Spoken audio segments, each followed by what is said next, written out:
पिछली वीडियो में हमने देखा कि किस तरह हर एलिमेंट अपने आउटर मोस्ट शेल में 8 मैं ये लिख देता हूँ 8 इलेक्ट्रॉन रखना चाहता है।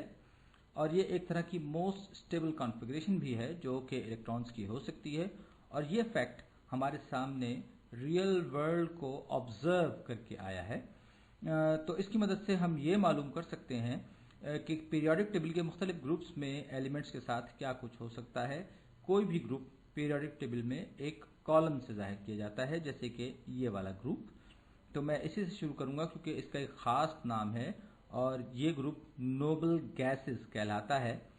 तो जब आप इस ग्रुप में नीचे की तरफ चलते जाएंगे तो इनमें सबसे ख़ास बात क्या होगी, क्या बात मुश्तरक होगी, कॉमन होगी इस पूरे कॉलम में एलिमेंट्स में। पिछली वीडियो में हमने देखा था कि ये किसी भी कॉलम के हर एलिमेंट में same number of valence electrons होते हैं, यानी इनके आउटर मोस्ट शेल में इलेक्ट्रॉन्स की तादाद बराबर होती है। और हमने ये खासी तफसील से मालूम किया था। तो ये कॉलम राइट वाला ये अल्कली मेटल्स है। इसके आउटर मोस्ट शेल में भी एक इलेक्ट्रॉन होता है और मैंने ये भी बताया था कि सिर्फ हाइड्रोजन को अल्कली मेटल्स में शामिल नहीं किया जाता क्योंकि ये आम तौर पर मेटल फॉर्म में नहीं होता और ये इलेक्ट्रॉन से छुटकारा पाने के लिए इतना बेचैन भी नहीं होता जितने इस कॉलम के दूसरे एलिमेंट्स होते हैं। और ये कि जब केमिस्ट्री में मेटल जैसी कैरेक्टरिस्टिक्स की बात होती है तो इसका मतलब ये होता है कि कोई एलिमेंट इलेक्ट्रॉन देने के लिए कितना ज़्यादा बेचैन या बेकरार है। आम जिंदगी में हम मेटल्स को चमकदार और ऐसा समझते हैं जिनमें से बिजली आसानी से गुजर सकती है, लेकिन पीरियोडिक टेबल का मामला थोड़ा सा मुख्तलिफ है। तो ये वाला कॉलम अल्कलाइन अर्थ मेटल्स कहलाता है। अल्कलाइन अर्थ मेटल्स इन सब के सबसे बाहर वाले शेल में 2 इलेक्ट्रॉन्स होते हैं, लेकिन याद रहे कि हर एटम 8 इलेक्ट्रॉन इस शेल में रखना चाहता है, सबसे बाहर वाले शेल में। तो इन वालों को 8 इलेक्ट्रॉन्स पूरे करने के लिए बहुत ज़्यादा इलेक्ट्रॉन्स की ज़रूरत है। इनको 7 और इनको 6। तो कौन इन्हें इतने सारे इलेक्ट्रॉन देगा? ये वाले, ये पहले ही 8 पूरे करने के करीब हैं। ये क्यों देने लगे? लिहाजा पीरियोडिक टेबल में लेफ्ट हैंड साइड वाले एटमों के लिए इलेक्ट्रॉन देना ज़्यादा आसान है। इन्हें तो सिर्फ एक देना है, खासकर हाइड्रोजन को छोड़कर दूसरे एलिमेंट्स में। तो जब आपके पास देने के लिए सिर्फ एक इलेक्ट्रॉन हो तो ये 7 लेने के मुकाबले में बहुत ज़्यादा आसान होगा। इसीलिए ये इस तरफ वाले एलिमेंट्स मुश्किल ही से एलिमेंटल स्टेट में पाए जाते हैं। और जब मैं एलिमेंटल स्टेट कहता हूँ तो इसका मतलब कुछ और नहीं बल्कि लिथियम, बल्कि सोडियम और पोटेशियम। इस बात का बहुत ज़्यादा इम्कान है कि अगर ये आपको मिले तो शायद ये पीरियोडिक टेबल में इस तरफ इस वाले ग्रुप के किसी एलिमेंट के साथ होंगे, क्योंकि ये एक इलेक्ट्रॉन देने के लिए बेचैन है और वो एक इलेक्ट्रॉन लेने के लिए। तो इसीलिए इन दोनों ग्रुप्स वाले एलिमेंट्स के आपस में रिएक्ट करने का चांस भी बहुत ज़्यादा होता है। अल्कलाइन अर्थ मेटल्स बहुत रिएक्टिव है, लेकिन इतने रिएक्टिव नहीं जितने कि अल्कली मेटल्स हैं। और ये इसलिए भी है क्योंकि मैं अल्कली मेटल्स में ये मैजिक नंबर 8 हासिल करने के बहुत करीब हैं और ये वाले इनके मुकाबले में थोड़े से दूर हैं, तो इन्हें कुछ ज़्यादा पुश की ज़रूरत होगी। और इन वालों को क्योंकि सिर्फ एक इलेक्ट्रॉन देना है, लिहाजा इनका काम ज़्यादा आसान होगा। तो हमने ये सीखा कि इनके आउटर मोस्ट शेल में 2 इलेक्ट्रॉन्स हैं और इन सब वालों, जिनको मैं ट्रांजिशन एलिमेंट्स भी कहता हूँ, इनको आप इलेक्ट्रॉन शामिल करें तो वो पिछले शेल में जाएंगे, यानी पिछले डी शेल में। तो इन सब के लिए आउटर मोस्ट शेल में 2 इलेक्ट्रॉन्स होंगे, सब में 2, चौथा पीरियड है ये। तो इसमें सारे इलेक्ट्रॉन्स का आउटर मोस्ट शेल यही होगा और इनके ज़्यादा एनर्जी वाले इलेक्ट्रॉन्स यानी पिछले 3d ऑर्बिटल में होंगे।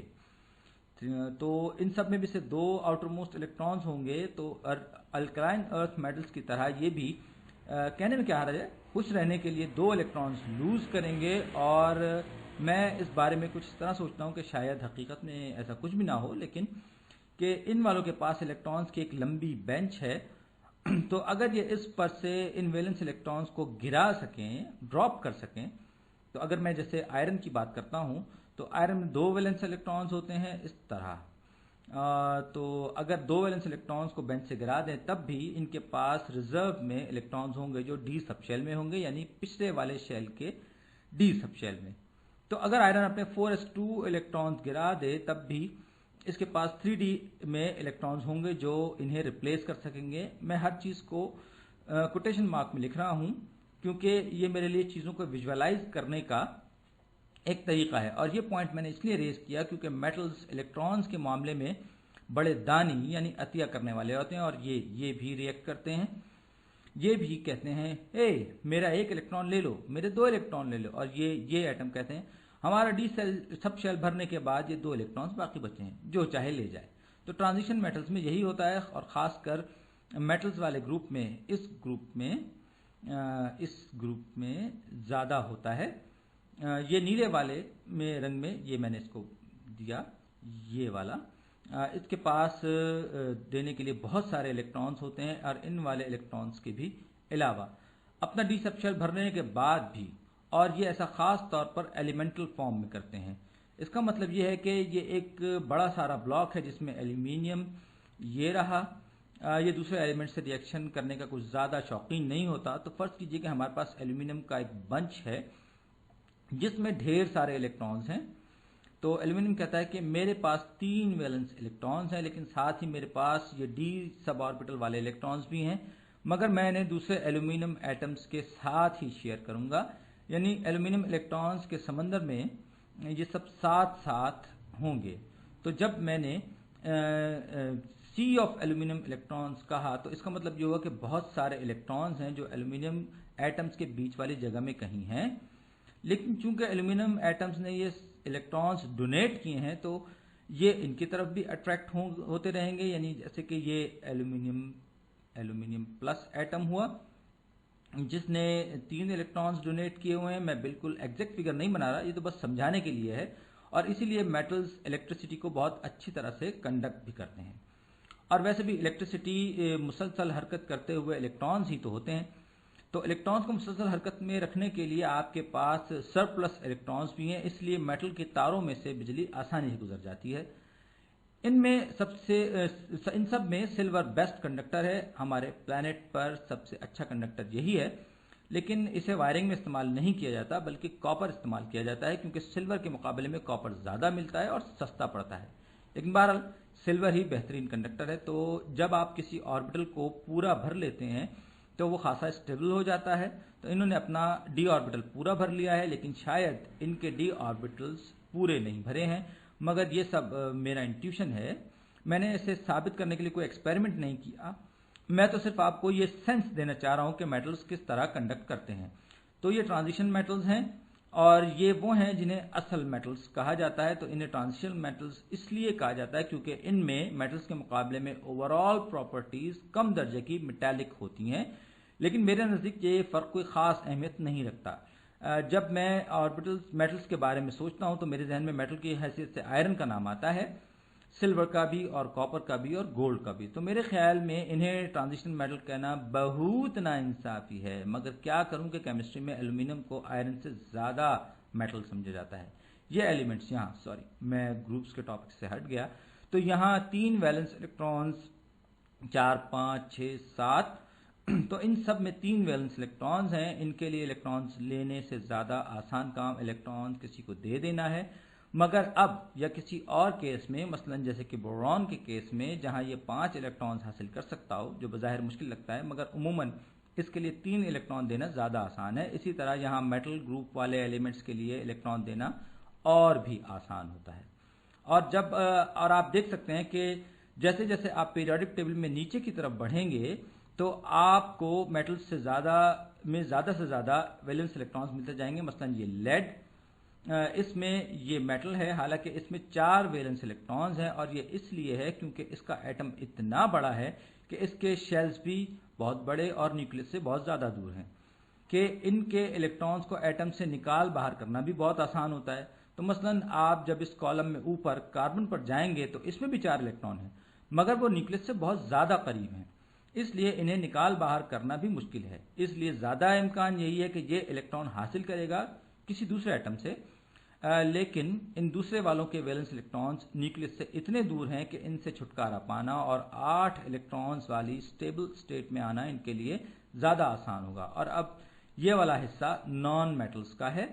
ज़्यादातर रिएक्शंस में इनके लिए इलेक्ट्रॉन्स हासिल करने का इम्कान ज़्यादा है, और ये पीली वाली कैटेगरी बहुत ज़्यादा रिएक्टिव है, खास तौर पर अल्कली मेटल्स के साथ, जबकि खुद इन्हें हैलोजेंस कहा जाता है। आपने शायद हैलोजन लैंप्स के बारे में सुन रखा हो, और इन्हें ऐसा कहने में कोई गलती नहीं, क्योंकि इन लैंप्स में हैलोजेंस ही इस्तेमाल किए जाते हैं। हो सकता है कि मैं फ्यूचर में हैलोजेंस पर भी कोई वीडियो करूं। और आखिर में ये रही नोबल गैसेस। तो नोबल गैसेस में क्या खास बात है, इनके सबसे बाहर वाले शेल में पूरे 8 इलेक्ट्रॉन्स होते हैं, सिवाय इस हीलियम के, इसमें 2 होते हैं। हीलियम की इलेक्ट्रॉन कॉन्फ़िगरेशन 1s2 है, लेकिन बाकी सारों में जैसे इस वाले नियॉन की कॉन्फ़िगरेशन है 1s2 2s2 2p6, यानी इसके आउटर मोस्ट शेल में 8 इलेक्ट्रॉन्स हैं। और